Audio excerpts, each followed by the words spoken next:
नमस्कार साथियों, स्वागत है आपका अपने YouTube चैनल पे। यहाँ पर हम उत्तर प्रदेश से संबंधित क्लास को अटेंड कर रहे हैं, जिसमें एक क्लास ऑलरेडी हो चुका है। जो लोग न देखे हों देख लें। आज इस सीरीज का दूसरा क्लास है। ठीक, आइए स्टार्ट करते हैं। टॉपिक है बौद्ध धर्म से संबंधित उत्तर प्रदेश के प्रमुख स्थान। हमने पिछले क्लास में ही ऐतिहासिक घटनाओं को लेकर चल रहे हैं और जहाँ जहाँ पर उत्तर प्रदेश का स्थान आ रहा है उसको हम कवर करते हुए चल रहे हैं। तो इसमें आपके मैक्सिमम हिस्ट्री के भी पार्ट कवर हो जा रहे हैं और उत्तर प्रदेश का ऑलरेडी हो ही रहा है। ठीक, तो टॉपिक है आपका पहला, बौद्ध धर्म से संबंधित उत्तर प्रदेश के प्रमुख स्थान। तो प्रमुख स्थान में आपके शाक्य गणराज्य, कोलीय गणराज्य, लुम्बिनी, ऋषिपत्तन, कोसल राज्य, कुशीनारा, श्रावस्ती और मल्ल गणराज्य। ठीक, तो इनका हम डिटेल बात करते हैं। अगर हम शाक्य गणराज्य की बात करें तो शाक्य गणराज्य वर्तमान में कपिलवस्तु, सिद्धार्थनगर और लुम्बिनी के क्षेत्र के अंतर्गत आते थे शाक्य गणराज्य। ठीक, शाक्य गणराज्य की क्या क्वालिटी है कि जो महात्मा बुद्ध के पिता थे शुद्धोधन, ये शाक्य गढ़ के प्रधान थे। ठीक, और जो कोली गणराज्य है, जो वर्तमान क्षेत्र राम ग्राम गोरखपुर के अंतर्गत आता है, यहाँ से इनकी माता थी, मतलब महात्मा बुद्ध की माता, जिनका नाम महामाया था या माया देवी, कहीं कहीं मिलता है महामाया देवी। ठीक, तो मतलब शुद्धोधन के पिता हो गए शाक्य गणराज्य, ऐसे याद कर लीजिएगा, स से शाक्य, स से शुद्धोधन, और उनकी माता हो गई कोलीय वंश की। ठीक, कोलीय गणराज्य की। नेक्स्ट लुम्बिनी। लुम्बिनी में बुद्ध का जन्म कपिलवस्तु के पास लुम्बिनी में 563 ईसा पूर्व में हुआ था। ठीक, कपिलवस्तु, ध्यान से देखिए, कपिलवस्तु, लुम्बिनी, ये सब जस्ट पास पास ही हैं, आगे आपको और ज़्यादा पता चलेगा। तो 3 स्थान हुए हमारा, शाक्य गणराज्य, कोलीय गणराज्य, लुम्बिनी। ठीक, यहाँ पर हम बौद्ध धर्म का डिटेल नहीं बता रहे हैं, तो हमें उस स्थान से लेना है जो उत्तर प्रदेश में था, बस उस स्थान को हमें पहचानना है। बाकी बौद्ध धर्म के बारे में हम हिस्ट्री में अलग से उसको कवर करेंगे। ठीक, नेक्स्ट ऋषिपत्तन। ऋषिपत्तन वह क्षेत्र है जो वर्तमान का सारनाथ वाराणसी क्षेत्र है। ठीक, ऋषिपत्तनम की क्या क्वालिटी है कि यहाँ पर बुद्ध ने 5 ब्राह्मण सन्यासियों को प्रथम उपदेश दिया, जो धर्म चक्र प्रवर्तन कहलाया। अगर आपसे पूछता है कि बुद्ध ने प्रथम उपदेश कहाँ दिया था, तो ऋषिपत्तन। अगर ऑप्शन में ऋषिपत्तन नहीं है तो सारनाथ होगा। ठीक, इन दोनों में आप कंफ्यूज मत होइए। ऋषिपत्तन का ही वर्तमान में जो नाम है सारनाथ, सारनाथ का ही प्राचीन नाम ऋषिपत्तन था। ठीक, नेक्स्ट है कोसल राज्य। तो कोसल राज्य ये वर्तमान का श्रावस्ती क्षेत्र है। ठीक, जहाँ पर सहेत महत स्तूप हैं, अभी आगे आप पढ़ेंगे। तो कोसल राज्य की क्या क्वालिटी थी कि जो हमारे गौतम बुद्ध थे, बौद्ध धर्म का सर्वाधिक प्रचार जो हुआ था वो कोसल गणराज्य में हुआ था। ठीक, और यहाँ पर बहुत ज़्यादा समय व्यतीत किए थे बुद्ध ने। यहाँ बुद्ध ने 21 वर्षावास किए थे। ठीक, ध्यान दीजिएगा, पूछता है अंतिम वर्षावास कहाँ हुआ था, वैशाली में। ठीक, और सर्वाधिक वर्षावास कहाँ हुआ था, कोसल श्रावस्ती में। बुद्ध के सबसे अधिक शिष्य कोसल राज्य में हुए, मतलब जाहिर सी बात है कि अगर वहाँ पर प्रचार ज़्यादा हुआ है तो शिष्य भी कोसल राज्य से ही हुए हैं। और यहाँ की राजधानी थी श्रावस्ती।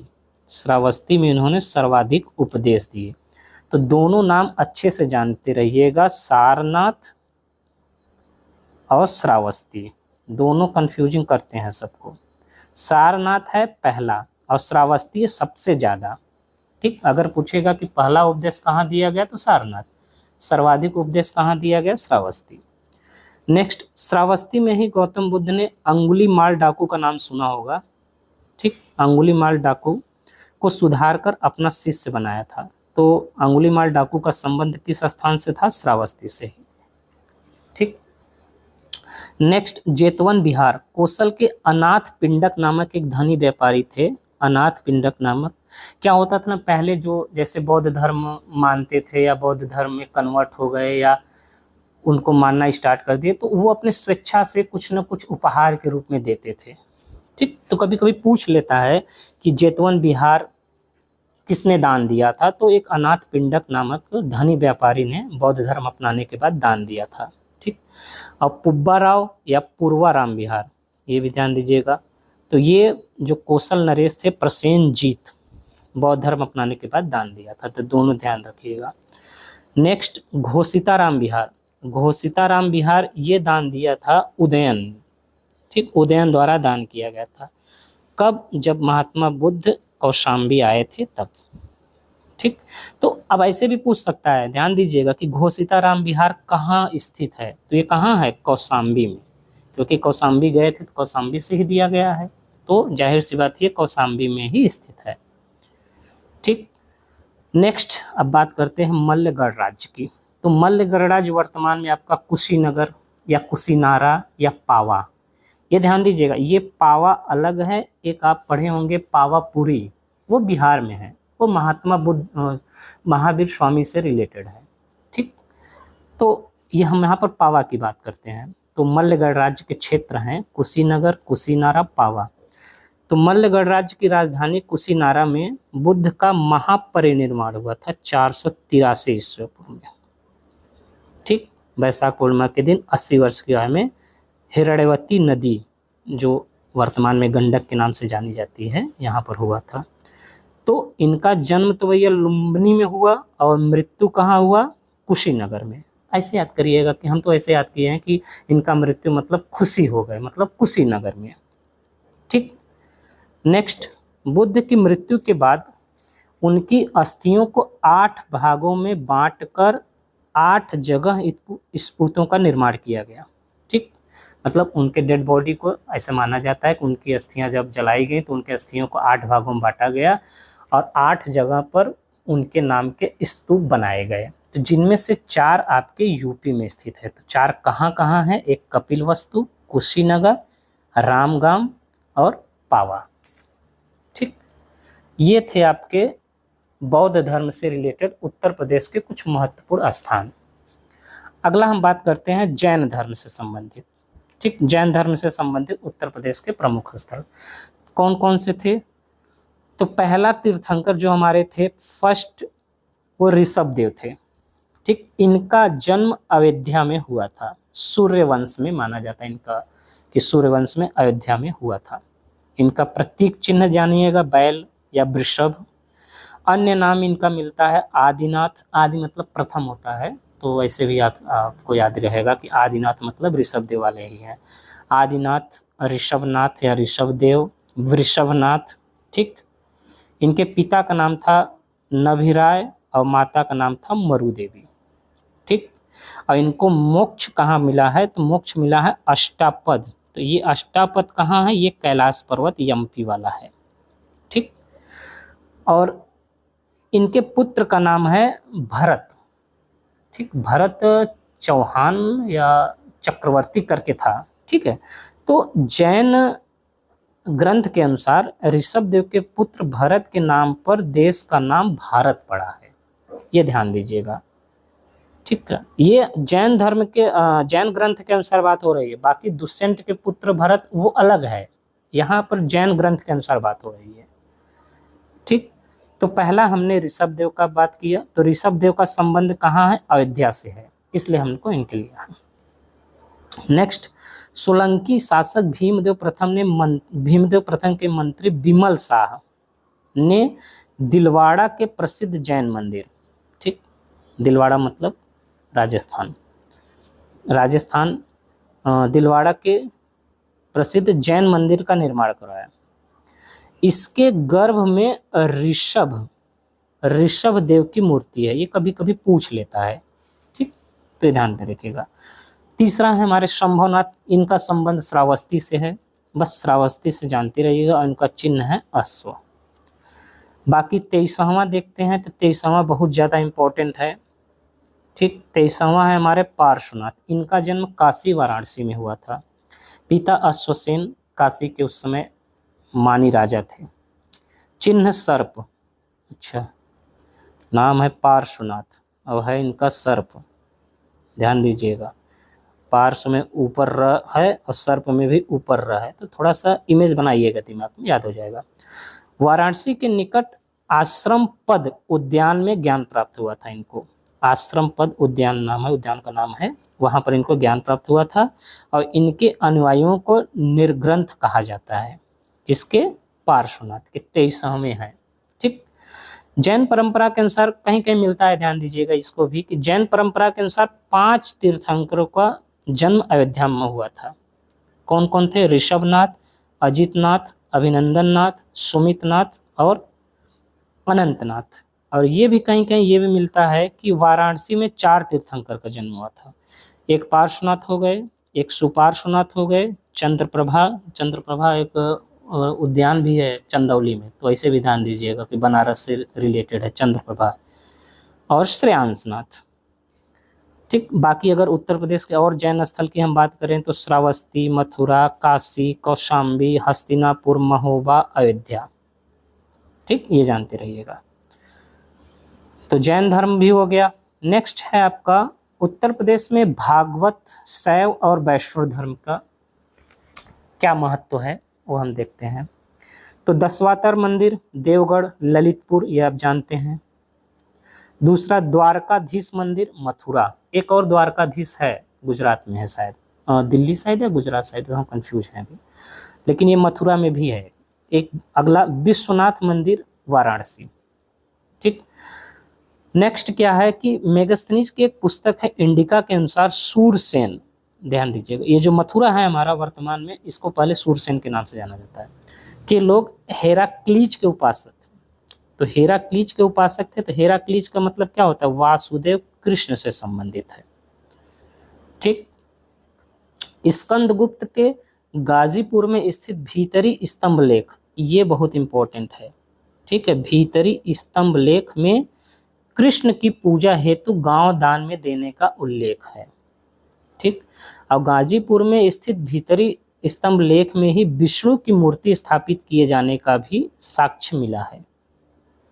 ठीक, नेक्स्ट इंडिका में सूरसेन निवासियों द्वारा डायोनिसस मतलब शिव की पूजा का वर्णन है। अभी आपने ऊपर देखा हेराक्लीज, हेराक्लीज क्या है? हेराक्लीज है आपके वासुदेव कृष्ण।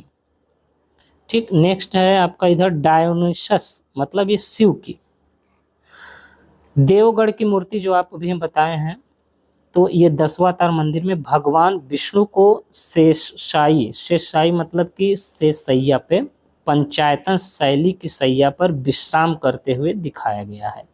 तो कभी कभी ये डायरेक्ट पूछ लेता है कि दशावतार मंदिर जो हमारा देवगढ़ ललितपुर में है वो आपका किस शैली में बना हुआ है? तो पंचायतन शैली, ऑप्शन में दे देगा नागा और द्रविड़। ठीक, तो पंचायतन शैली में। नेक्स्ट, वैष्णव धर्म के प्रमुख केंद्र कहाँ कहाँ है आपके? काशी, अयोध्या, मथुरा, प्रयागराज। ठीक, ये हो गया। नेक्स्ट अब बात करेंगे मौर्य काल में उत्तर प्रदेश के स्थल का महत्व। तो मौर्य काल में कौन कौन से उत्तर प्रदेश के स्थान आते हैं? पहले है ये सब जो स्तूप हैं, ये सब ध्यान रखिए, पूछता है। घोषिताराम मठ कौशाम्बी में है, अभी ऊपर हमने बात किया था। रानाभर स्तूप कुशीनगर में है। सहेत महत स्तूप श्रावस्ती, ये बहुत ज़्यादा इम्पोर्टेंट है। धमेक स्तूप सारनाथ, चौखंडी स्तूप सारनाथ, धर्मराजिका सारनाथ, ये तीनों सारनाथ हैं। बाकी सहेत महत श्रावस्ती, स से सहेत स से श्रावस्ती। ठीक, ध्यान रखिएगा। नेक्स्ट, चंद्रगुप्त के पिता ने कोली गणराज्य रामग्राम, ये रामग्राम आपका वर्तमान में गोरखपुर का क्षेत्र है, ध्यान दीजिएगा, के निकट मौर्य गणराज्य की स्थापना की थी। तो मौर्य गणराज्य की कैपिटल का था पिपलीवन। नेक्स्ट, चंद्रगुप्त मौर्य का एक ताम्रप्रत अभिलेख सोहगौरा, ये भी इंपॉर्टेंट है, पूछता है सीधा सीधा। सोहगौरा ताम्रपत्र का संबंध कहाँ से है? तो ये गोरखपुर से है, ठीक, से प्राप्त हुए, जिसमें अकाल के समय जनता के लिए अनाज के 3 कोठार बनाने का जिक्र है, ये भी ध्यान रखिएगा। नेक्स्ट, रुम्मनदेई लघु स्तंभ लेख, ये लुम्बिनी में है। लुम्बिनी में आप पढ़े हैं अभी, कपिलवस्तु के पास वाला, बुद्ध के जन्म से संबंधित है रुम्मनदेई लघु स्तंभ शिलालेख। डायरेक्ट क्वेश्चन पूछ लेता है निम्नलिखित में से कौन सा शिलालेख या कौन सा स्तंभ लेख बुद्ध के जन्म से संबंधित है? तो रुम्मनदेई। अहरौरा अभिलेख पूछ लेता है कहाँ पर है? तो ये मिर्जापुर में है अहरौरा, ठीक, मिर्जापुर में। मेरठ वाला दिल्ली टोपरा अभिलेख। और कौशाम्बी अभिलेख को ही रानी का अभिलेख कहा जाता है, ठीक, कौशाम्बी का।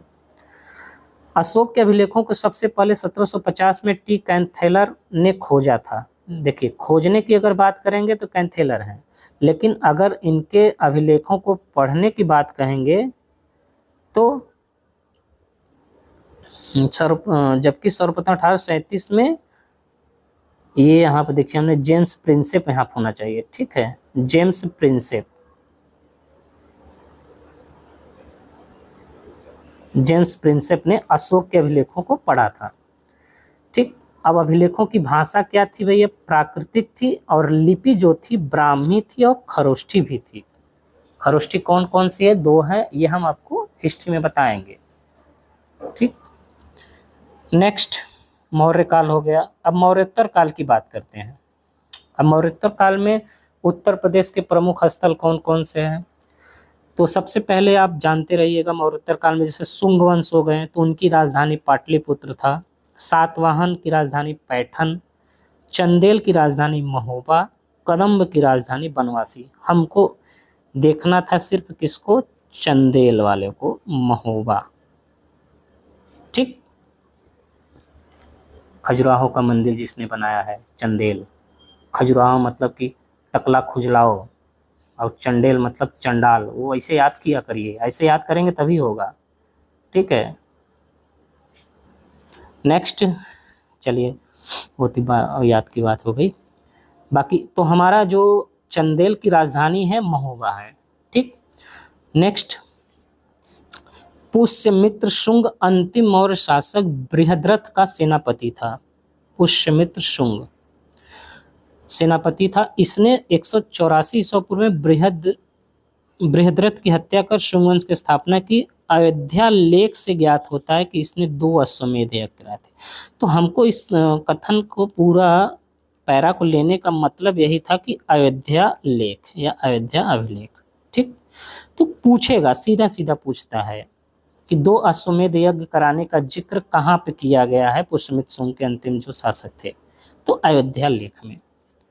एक और अभिलेख है रबतक अभिलेख, नाम है रबतक, पता ही नहीं कौन सा रबतक, तो ये अफगानिस्तान में है, ठीक। डिफरेंट नाम है तो डिफरेंट देश ही हो गया। कुषाण वंश के शासक कनिष्क से संबंधित है, और इसमें 4 शहर का उल्लेख है। इसमें उत्तर प्रदेश के इसलिए थे तो हमने लिया है, ठीक। जैसे साकेत, तो साकेत ये तो पुराना है, वर्तमान में है अयोध्या। अयोध्या को ही साकेत बोला जाता था, ठीक। कौशाम्बी हो गया, पाटलिपुत्र हो गया, श्री चंपा हो गया।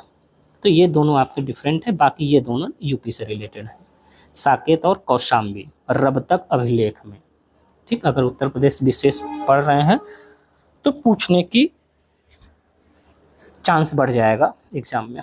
तो कनिष्क की राजधानी भी 2 थी, एक थी पेशावर प्रथम और दूसरी थी मथुरा। तो मथुरा था इसलिए मथुरा को लिया गया। कनिष्क का सिर विहीन मूर्ति भी मथुरा में पाया जाता है। ये पीसीएस का क्वेश्चन आया हुआ है। इसमें देखिए, आप लो लेवल एग्जाम से लेके पीसीएस प्री तक के हमने इसमें कवर किए हुए हैं ऑलरेडी। प्रीवियस ईयर क्वेश्चन आपको इसमें लिखे हैं, बाहर से नहीं आएंगे। प्रीवियस ईयर की पीवाईक्यू को हमने कवर किया है, बड़ा डिटेल में बहुत नोट्स बनाए हैं। थोड़ा सा समय लगता है वीडियो अपलोड करने में हमको, तो नोट्स हमको क्रिएट करने में समय लग रहा है, क्योंकि जब भी हम देंगे, जब हम खुद संतुष्ट होंगे तभी हम आपको वीडियो देंगे, इसलिए थोड़ा सा समय लग जाता है हमको मटेरियल कलेक्ट करने में। नेक्स्ट, कनिष्क ने मथुरा कला शैली का संरक्षण किया। तो मथुरा से रिलेटेड ध्यान दीजिएगा कनिष्क। कनिष्क ने सारनाथ बौद्ध अभिलेख की तिथि 81वीं सन है, मतलब आगे। यह प्रतिमा मथुरा से लाकर कनिष्क राज्यारोहण 78 ईस्वी के तीसरे वर्ष सारनाथ में स्थापित की गई। तो जानते हैं कनिष्क का जो शासन काल है, कनिष्क का शक संवत की स्थापना जो मानी जाती है 78 ईसा पूर्व में, ठीक है, तो वहीं से कनिष्क का माना जाता है शासन। तो उसके 3 साल बाद यहाँ पर सारनाथ बौद्ध अभिलेख स्थापित किया जाता है, ये मथुरा से लाया जाता है, ठीक। वही बोल रहा है, एक तिथि क्या है, 81 ईस्वी, मतलब 3 साल बाद, तीसरे वर्ष सारनाथ में स्थापित की गई थी कनिष्क वाला। अगला, कनिष्क ने सर्वाधिक शुद्ध सोने के सिक्के चलवाए। ध्यान दीजिएगा, शुद्ध सोने के सिक्के कनिष्क ने चलवाए हैं। कनिष्क ने मथुरा में खरपल्लान तथा वनस्पर को अपना राज्यपाल नियुक्त किया गया था। ये दोनों इंपॉर्टेंट है, नाम जानते रहिएगा, ठीक। अब यहाँ पर हमने थोड़ा सा ले लिया है कि शक संवत 78 ईस्वी होता है और विक्रम संवत 57 ईसा पूर्व होता है। ईसा पूर्व मतलब 1 से पहले जाइए, तो 1 से पहले कभी कभी इन दोनों का अंतर पूछ लेता है, तो अंतर पूछेगा तो 57 से 1 से 57 पहले 57 वो लीजिए, फिर 1 के बाद 78 वो लीजिए, दोनों को जोड़ेंगे तो 135 वर्ष हो जाता है। शक संवत और विक्रम संवत के बीच का अंतर जो होता है 135 वर्ष होता है, ठीक। और ये भी ध्यान रखिए, जो भारतीय राष्ट्रीय पंचांग है हमारा, भारत का राष्ट्रीय कैलेंडर जिसको भारांग भी बोलते हैं, ये शक संवत पर ही आधारित है, ठीक। नेक्स्ट है गुप्त एवं गुप्तोत्तर युग में उत्तर प्रदेश का महत्व। तो गुप्त और गुप्तोत्तर की बात करते हैं गुप्त काल में, तो एक है भीतरी स्तंभ लेख गाजीपुर में, अभी आया था ऊपर, और भीतर गांव का मंदिर कानपुर। ये दोनों कंफ्यूजिंग है, इसलिए दोनों को हमने साथ में लिया है, ठीक। तो भीतर गांव का मंदिर कानपुर में है, ये शायद आरओ 2021 में पूछा था, भीतर गांव का मंदिर ये कानपुर में है। तो ये इसकी क्वालिटी है कि ये ईंटों से निर्मित है, ठीक है, ईंटों से बना हुआ है और 5वीं-6वीं शताब्दी ईस्वी में बनाया गया है ये, ठीक। तो अगर हम डिटेल में बात करते हैं भीतरी स्तंभ लेख की, तो ये गाजीपुर जिले के सैदपुर तहसील में स्थित है और ये किससे संबंधित है, स्कंदगुप्त से, जिसके समय में हुड़ों का आक्रमण हुआ था। इसमें पुष्यमित्रों और हुड़ों के साथ स्कंदगुप्त के युद्ध का वर्णन मिलता है, ठीक। समुद्रगुप्त के विजय अभियानों की जानकारी इलाहाबाद के प्रयाग प्रशस्ति स्तंभ लेख से मिलती है, ये समुद्रगुप्त। भीतरी स्तंभ लेख स्कंदगुप्त से संबंधित है और प्रयाग प्रशस्ति अभिलेख ये समुद्रगुप्त से संबंधित है। नेक्स्ट, गुप्त काल में ही शिखर युक्त मूर्तियों का निर्माण शुरू हुआ, जिसका प्रमुख उदाहरण देवगढ़ ललितपुर का दशावतार मंदिर है, जो पंचायतन शैली में बना हुआ है। ये किससे संबंधित है, वैष्णव धर्म से संबंधित है। शिखर युक्त मंदिरों का निर्माण, मतलब इसके पहले शिखर नहीं रहते थे, ठीक, ऐसे सीधा ढाल दिया जाता था। नेक्स्ट, स्कंदगुप्त के अभिलेख से संबंधित जानते रहिएगा, पूछ देता है मिलान के लिए। भीतरी स्तंभ अभिलेख, भीतरी गाजीपुर, गाजीपुर भीतरी, ध्यान दीजिएगा बार बार आ रही है भीतरी गाजीपुर, ठीक। और कहोम स्तंभ लेख गोरखपुर हो गया। इंदौर तामपत्र बुलंदशहर हो गया। इंदौर ताम्रपत्र मत मार दीजिएगा, इंदौर एमपी वाला, अगर बुलंदशहर यूपी दिया है तो। इंदौर ताम्रपत्र बुलंदशहर यूपी हो गया। गढ़वा शिलालेख ये प्रयागराज उत्तर प्रदेश में है। गढ़वा शिलालेख में कई शासकों का नाम आता है। जूनागढ़ अभिलेख सौराष्ट्र गुजरात, तो ये तो ऊपर के 4 यूपी के हो गए आपके, बाकी एक हमने इसको भी ले लिया, जूनागढ़ वाला गुजरात में है, ठीक। बाकी हिस्ट्री में सब कवर करेंगे इन सबको। कुमारगुप्त प्रथम का अभिलेख देख लीजिए, बिलसद अभिलेख एटा जिला उत्तर प्रदेश। मनकुंवर अभिलेख प्रयागराज। गढ़वा के 2 शिलालेख भी हैं प्रयागराज में, बताया ना, गढ़वा के कई शिलालेख में कई शासकों का नाम आता है। एक और फेमस है जिसको हमने ले लिया, मंदसौर अभिलेख और दसपुर अभिलेख, इसी का नाम ही है दसपुर अभिलेख, ये मालवा एमपी में स्थित है, ठीक। यह अभिलेख विश्व के प्रथम विज्ञापन के तौर पर जाना जाता है, इसका चर्चा पहले हुआ था। इसमें रेशम बुनकरों के श्रेणी की जानकारी मिलती है, तो सीधा सीधा दे देता है कि रेशम बुनकरों की जानकारी किस अभिलेख से हुई है, तो मंदसौर अभिलेख देगा ऑप्शन में, या तो दसपुर अभिलेख देगा ऑप्शन में। ठीक, तो ये आपके गुप्त और गुप्तोत्तर भी खत्म हो गए। अब हम बात करते हैं वर्धन वंश। तो वर्धन वंश का थोड़ा सा हम यहाँ पे हिस्ट्री लिए हैं। तो पुष्यभूति वंश या वर्धन वंश, तो इसका संस्थापक थे पुष्यभूति। थोड़ा सा इसको डिटेल अच्छे समझिएगा। इसके संस्थापक थे पुष्यभूति, और ये स्थान कहाँ पे माना था, उसमें थानेश्वर हरियाणा क्षेत्र कहा था। ठीक, और ये पुष्यभूत के जो प्रभावशाली शासक थे, संस्थापक थे पुष्यभूत थे, इसलिए पुष्यभूति वंश से भी लगा। तो इसका प्रभावशाली शासक था प्रभाकर वर्धन।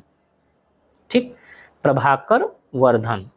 तो प्रभाकर वर्धन में आपका 2 पुत्र थे,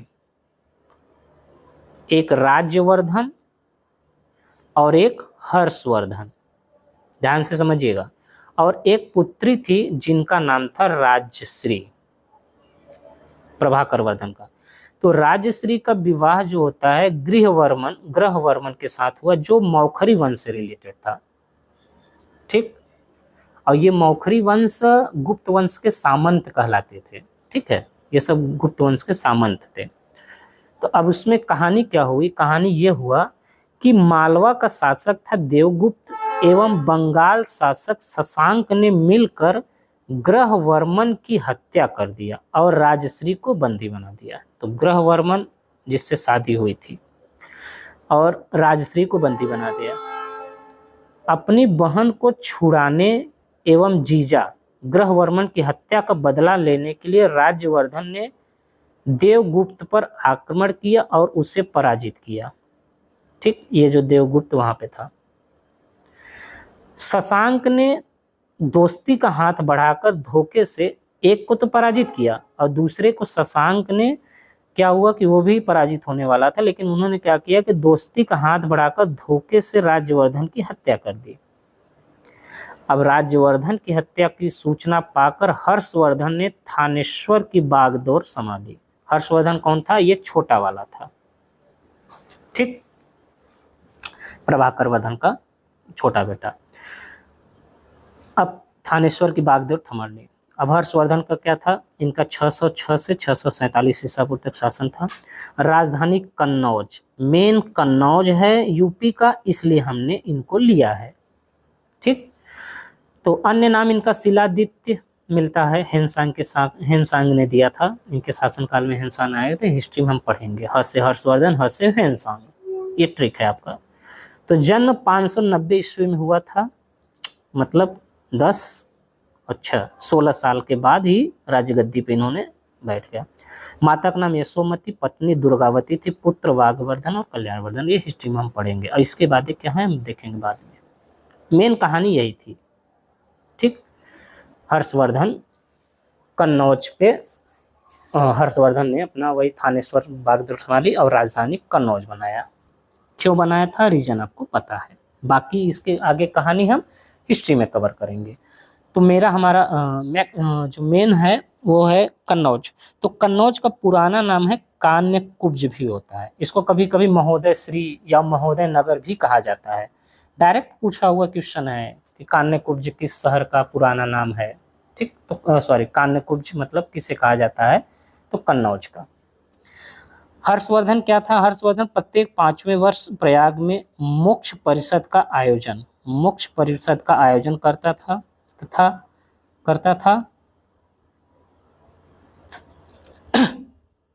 सॉरी, बुद्ध के अतिरिक्त शिव तथा सूर्य की भी पूजा की जाती थी तथा संपत्ति दान में दी जाती थी।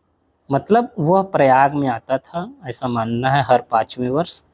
ठीक, तो वो बुद्ध की भी पूजा करता था, शिव की भी पूजा करता था और शिव की भी उपासना करता था, और जो भी अपना दान संपत्ति होता था वो दान में देकर चला जाता था। ठीक, ऐसी कहानी आप लोगों ने पढ़ी होगी। नेक्स्ट, हर्ष ने प्रयाग तथा कन्नौज में बौद्ध सम्मेलन का आयोजन करवाया। ठीक, कन्नौज काफी समृद्ध क्षेत्र था, इसलिए इसे महोदय श्री, ध्यान दीजिएगा, महोदय श्री के नाम से भी जाना जाता है, बुलाया जाता था। हर्षवर्धन ने ही कुंभ मेला शुरू करवाया था। तो कुंभ मेला 4 जगह लगता है, प्रयागराज संगम नदी पर, मतलब गंगा यमुना सरस्वती वाला, नासिक जो कि महाराष्ट्र है गोदावरी नदी पर, हरिद्वार उत्तराखंड गंगा नदी पर, और उज्जैन मध्य प्रदेश क्षिप्रा नदी पर। ठीक, और 41 वर्ष के शासन करने के बाद हर्षवर्धन की मृत्यु 647 ईस्वी में हो गई। अब जब हो गई तो कन्नौज पे शासन करने के लिए बहुत सारे वंशजों का उत्पन्न हुआ, जैसे त्रिदलीय संघर्ष हुआ, पाल शासक, प्रतिहार शासक, राष्ट्रकूट शासक। ठीक है, तो ये सब अब इतिहास का विषय हो गया, तो इस इतिहास में हम इसको अच्छे से कवर करेंगे। हर्ष की मृत्यु के पश्चात कन्नौज पर आधिपत्य को लेकर पाल, प्रतिहार और राष्ट्रकूट शासकों के बीच लगभग 200 वर्षों तक युद्ध चलता रहा। ठीक, एक इसका नाम हमने ले लिया है कि गुर्जर प्रतिहार, प्रतिहार का ही है एक अन्य नाम। गुर्जर प्रतिहार वंश का सर्वश्रेष्ठ शासक था मिहिर भोज। ठीक, 836-889 तक, जिसने आदि वराह की उपाधि धारण की थी। मिहिर भोज के शासन काल में ही अरब यात्री सुलेमान भारत आया था। थोड़ा सा फैक्ट है, जानते रहिएगा। अब गढ़वाल वंश की बात करते हैं। अब धीरे धीरे लगभग समाप्ति की ओर है हम लोग। गढ़वाल वंश का संस्थापक थे चंद्रदेव। ठीक, संस्थापक थे चंद्रदेव। और कब हुआ था स्थापना इसका? 1080 में कन्नौज में स्थापित हुआ था। सर्वश्रेष्ठ शासक थे गोविंद चंद्र। ठीक, गोविंद चंद्र 1114 से 1154 की ईस्वी इनके शासनकाल के। इसने गजनी के शासक महमूद तृतीय को पराजित किया था। तो ये थोड़ा सा कन्नौज में था, इसलिए हमने इनको ले लिया है। और गढ़वाल शासकों को काशी नरेश कहा जाता था। ठीक, अब हम बात करते हैं जयचंद को। तो जयचंद क्या था कि ये गढ़वाल वंश का अंतिम शासक था। शासनकाल था 1170 से 1193। ठीक, पृथ्वीराज तृतीय का समकालीन माना जाता है। मोहम्मद गोरी द्वारा 1193 में चंदावर के युद्ध में पराजित हुआ। कहीं कहीं ये 1194 भी देता है, ध्यान दीजिएगा, जैसा ऑप्शन में रहेगा उस हिसाब से हम करेंगे। ठीक, 1193 ज़्यादा प्रेफर माना जाता है। तो मोहम्मद गोरी द्वारा 1193 में चंदावर के युद्ध में पराजित हुआ था। कौन? जयचंद। जयचंद और मोहम्मद गोरी और पृथ्वीराज चौहान, इन तीनों की बड़ी इंटरेस्टिंग कहानी है। जब हिस्ट्री पढ़ेंगे तो थोड़ा सा इनके बारे में हम बात करेंगे। हर्ष नामक विद्वान इसके दरबार में आया था। पुत्री थी संयोगिता। यही जो इनकी पुत्री का नाम संयोगिता है ना, इन्हीं से थोड़ा सा आपका जो पृथ्वीराज चौहान है, तो पृथ्वीराज चौहान का इनका प्रेम प्रसंग था। तो पृथ्वीराज चौहान और जयचंद का बनती नहीं थी, इसलिए जयचंद ने मोहम्मद गोरी को न्योता दिया था पृथ्वीराज चौहान से लड़ाई करने के लिए। तो ये बड़ा इंटरेस्टिंग कहानी है, आगे हम पढ़ेंगे। ठीक, नेक्स्ट चंदेल शासक। तो चंदेल शासक का संस्थापक थे नन्नुक। ठीक, अब चंदेल शासक वर्तमान क्षेत्र कौन सा है? बुंदेलखंड, जिसको नाम जानते हैं जेजाक भुक्त कहा जाता है। ये बड़ा फेमस नाम है, सबको पता होना चाहिए। कभी कभी डायरेक्ट पूछ ले जाए कि निम्नलिखित में से जेजाक भुक्ति किसको कहा जाता है? तो बुंदेलखंड क्षेत्र को कहा जाता है। राजधानी खजुराहो, पहले क्या था? कालिंजर, बादावाला। नेक्स्ट, चंदेल शासक कीर्तिवर्मन ने महोबा के निकट कीरत सागर का निर्माण कराया। तो कीरत सागर का निर्माण कौन करवाया था? कीर्तिवर्मन ने। नाम से पता है, क से कीरत, क से कीर्ति। ठीक, तो कीरत सागर कहाँ है? महोबा में। नेक्स्ट, चंदेल शासक धंगदेव ने खजुराहो में अनेक मंदिरों का निर्माण करवाया था। तो ये चंदेल शासक एक धंगदेव भी है, खजुराहो में कंदरिया उंदरिया का भी करवाया था। आल्हा उदल के बारे में भी जानते रहिएगा। आल्हा उदल महोबा से संबंधित थे। ठीक, महोबा का पान फेमस है। 1 डिस्ट्रिक्ट 1 प्रोडक्ट में उत्तर प्रदेश में जब पढ़ाएंगे तो पान जो है वो महोबा का फेमस है। चंदेल शासक परमार्दिदेव परमल एक शासक था, परमल जिसको बोलते हैं। तो परमल का सेना नायक थे ये दोनों, आल्हा उदल। ठीक है, 1182 में पृथ्वीराज चौहान का डटकर सामना करने के बाद वीर गति को प्राप्त हुए। ठीक, पृथ्वीराज चौहान से 1182 में। और इनका जो वीर गाथा है, वीर गाथा आपको मिलता है पृथ्वीराज रासो में, परमाल रासो में और आल्हा खंड में। तो ये ऊपर के दोनों लिखे हैं चंद्रवरदाई ने, पृथ्वीराज रासो, परमाल रासो, लेकिन आल्हा खंड लिखा है जगनिक ने। ठीक, नेक्स्ट यहाँ पर कुछ हमने प्राचीन और आधुनिक नाम को ले लिया है। जैसे आज का कन्नौज है, पुराना क्या था, कान्य कुब्ज या महोदय नगर। कौशाम्बी जो वर्तमान में, पहले कोसम बोला जाता था। और झूसी जो हमारा प्रयागराज के पास है वो प्रतिष्ठानपुर, पुराना नाम इसका प्रतिष्ठानपुर। ध्यान दीजिएगा, प्रतिष्ठान अलग है, प्रतिष्ठान पैठन है, ठीक है, और ये हम प्रतिष्ठानपुर की बात कर रहे हैं, तो ये झूसी प्रयागराज में है। जजाग भुक्ति बुंदेलखंड, महोत्सव नगर महोबा, साकेत अयोध्या हो गया, और देवगढ़ को केशवपुर के नाम से जाना जाता था। तो ये हो गया आज का क्लास। अब यहाँ पर आपका इतिहास का जो पहला पोर्शन है वो समाप्त हो गया। नेक्स्ट वीडियो में हम मध्यकालीन से रिलेटेड करेंगे, तो मध्यकालीन से रिलेट अगले क्लास करेंगे। बाकी अगर पुराना क्लास नहीं देखे हैं तो देख लीजिए, और आपको वीडियो कैसा लगा ज़रूर बताइएगा। अभी थोड़ा सा धीरे धीरे सीख रहे हैं, सीख जाएंगे तो अच्छा होगा। ठीक है, चलते हैं, बाय, जय हिंद।